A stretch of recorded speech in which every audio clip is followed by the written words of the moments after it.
বিএনপির ভারপ্রাপ্ত চেয়ারম্যান তারেক রহমান ও তার কন্যা জাইমা রহমান ভোটার নিবন্ধন সম্পন্ন করেছেন। তবে তাদের নাম ভোটার তালিকায় অন্তর্ভুক্ত করা হবে কিনা সে বিষয়ে রোববার সিদ্ধান্ত হবে বলে জানিয়েছেন ইসি সিনিয়র সচিব আখতার আহমেদ। দুপুরে বিএনপি নেতা তারেক রহমানের ভোটার নিবন্ধনের আনুষ্ঠানিকতা শেষ হবার পর ইসি সচিব আখতার আহমেদ সাংবাদিকদের এসব তথ্য জানান। তিনি জানান, তারেক রহমান এবং ওনার মেয়ে জাইমা রহমান দুজনেই ভোটার নিবন্ধন ফর্ম জমা দিয়ে নিবন্ধন কার্যক্রম শেষ করেছেন। তারা ঢাকা ১৯ ওয়ার্ডের ভোটার তালিকায় নিবন্ধন করেছেন, যা রোববার কমিশনে পেশ করা হবে।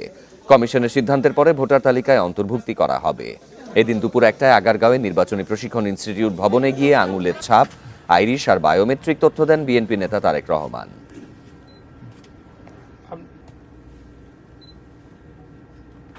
জনাব তারেক রহমান, ভারপ্রাপ্ত চেয়ারম্যান বিএনপি, এবং ওনার মেয়ে জাইমা রহমান, ওনারা দুজনা আজকে ভোটার নিবন্ধন ফর্ম জমা দিয়ে এখানে নিবন্ধন কার্যক্রম সম্পন্ন করেছেন।